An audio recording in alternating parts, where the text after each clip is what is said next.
Bonjour, c'est Monique de la Maillerie, j'espère que vous allez bien.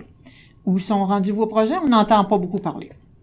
Cette semaine, on aimerait commencer par quelque chose de différent. On vous invite à participer à un concours dont le prix est ce magnifique ensemble d'aiguilles circulaires en bois, Knitpicks, grandeur 3.5 jusqu'à 8, évidemment. Et la particularité, c'est que c'est la couleur et qu'ils sont square. Ils sont carrés, en fait. C'est très ergonomique, d'une valeur de 75 $. Qu'est-ce qu'on fait pour avoir une chance de gagner? Ben, on nous propose des noms pour nos productions à toutes les semaines, qui fait que, plutôt que de s'appeler podcast numéro 4, ça serait peut-être intéressant de vous souhaiter la bienvenue à nos productions X. Alors, vous avez jusqu'au 23 avril pour nous présenter vos noms sous, Pierre-Philippe, c'est quoi? Sous le commentaire de la vidéo, c'est ça? Merci. Donc, sous le commentaire de la vidéo, l'histoire de partager les noms avec tout le monde. Et vous pouvez faire ça jusqu'au 23 avril, donc. Et le 1er mai, nous divulguerons le nom de nos productions.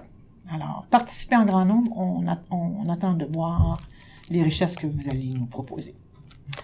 Voilà. Alors, je vous souhaite bonne chance à toutes. Et à tous, parce qu'il y a aussi des tricoteurs.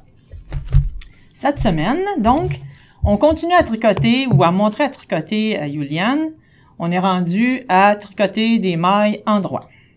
Alors, Juliane, si tu as fait tes devoirs, tu as fait la petite boucle, tu as monté des mailles, on est rendu maintenant à tricoter à l'endroit. Donc, on pique l'aiguille comme ceci. Ça, c'est en arrière de l'aiguille porteuse de mailles. On passe le fil entre les deux. On tire une boucle. Parce que le tricot, c'est ni plus ni moins la superposition de mailles. C'est la création d'un tissu. Alors, on pique derrière la maille porteuse, l'aiguille porteuse de mailles. On passe le fil, on passe en dessous et on laisse tomber. Et on fait ça jusqu'au bout du rang. Donc, et on jette, donc on pique, on passe autour. Voilà. Et ce que ça fait, je vais aller vite là. Ce que ça fait, c'est que ça fait ce qu'on appelle une côte mousse. Pour faire une côte mousse, ça prend 2 rangs. Et vous allez voir. Et on recommence. Et la petite frange ici, là, parce qu'on est rendu de ce côté-ci, va se répéter de l'autre côté. Alors, vous allez avoir de chaque côté une côte, ce qui est ceci, la côte mousse. Là, j'ai fait assez large pour être capable de bouger sur l'aiguille. Donc, on recommence, on pique, on tourne, on passe en dessous et on jette, si on peut dire. Ça va? Donc, Juliane, vous avez vos devoirs de la semaine. Faites-moi donc un beau carré de 10 cm, si vous êtes capable, et acheminez-nous ça par Facebook, qu'on voit où vous en êtes rendu dans la progression de votre apprentissage. Alors, Juliane, bonne semaine. Donc, ça donne ceci. OK?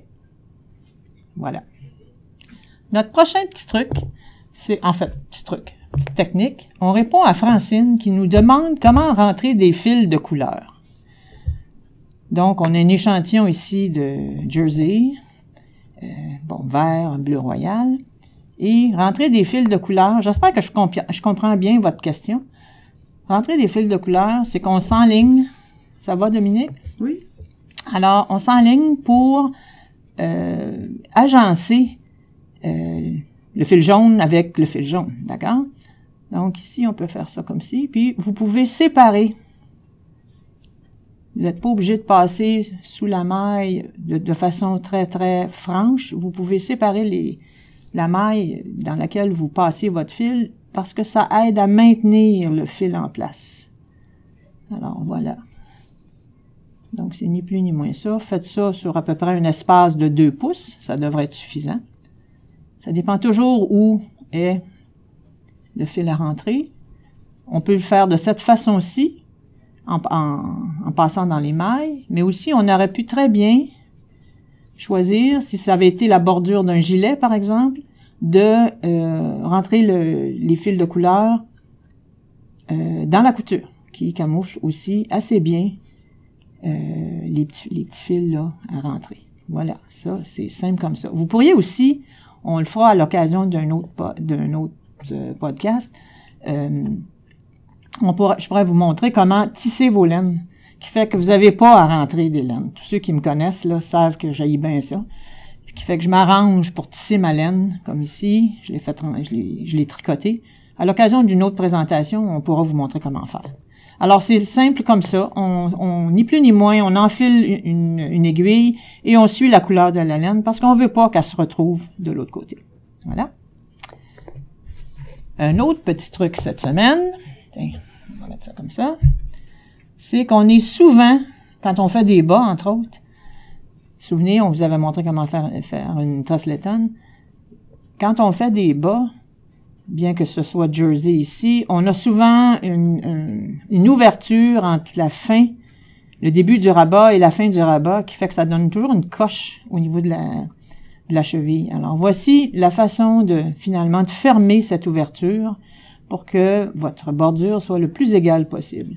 Donc, vous gardez un petit peu de fil, quand vous avez votre dernière maille rabattue. Et ce que vous faites, vous venez à la première maille rabattue, qui est celle-ci. Et on va le faire comme ça. On passe par en avant, donc. Et on passe en dessous. Mon aiguille est un peu grosse, hein, mais... Et tout ce qu'on a à faire, on tire. Et on place. C'est qu'on recrée la maille ici. Une maille de fermeture. Alors voilà. À peu près rien n'y paraît. Et vous pouvez vous enligner en arrière. Voilà. Et vous rentrez votre laine comme vous le faites d'habitude. Habituellement, c'est des côtes, là. Donc, voilà. C'est simple comme ça. Et ce que ça fait, ça vous fait une belle bordure égale.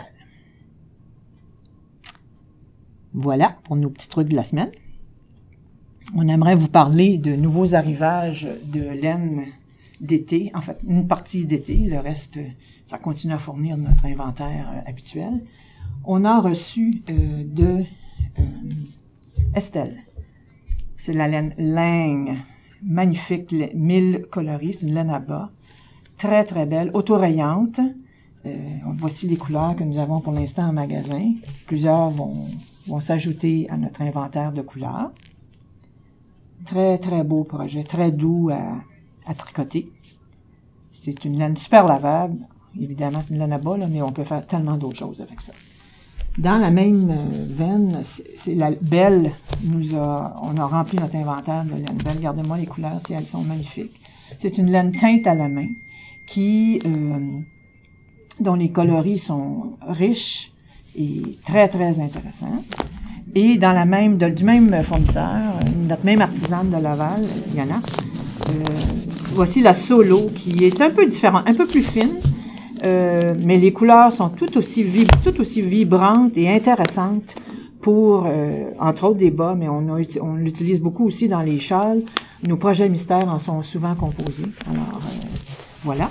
Et notre petit coup de cœur, c'est la Bamboo Pop de Universel, qui est un coton, coton bambou, en fait, moitié coton, moitié bambou, qui donne très belle camisole, très beau châle d'été, vêtements d'été extrêmement confortables, un tricot facile à réaliser aussi parce que la laine est douce. Alors, ça vient d'arriver en magasin, venez voir nos couleurs, j'en ai sorti quelques-unes, là, lilas foncé, turquoise, blanc, et un petit chiné, ou comme on dit, la pop. Ça donne vraiment des très, très beaux motifs dans des vêtements ou des châles que vous allez tricoter cet été. Il y a un petit fil rayonne, en fait, j'imagine que c'est rayonne, mais qui est brillant, là, qui donne un fini vraiment très, très intéressant. Alors voilà, vraiment, on a de très, très belles choses à vous montrer. Venez nous voir. Ceci constitue notre podcast de la semaine. Au plaisir de vous voir la semaine prochaine et on attend votre participation à notre concours. À bientôt. Bonne semaine. Bye.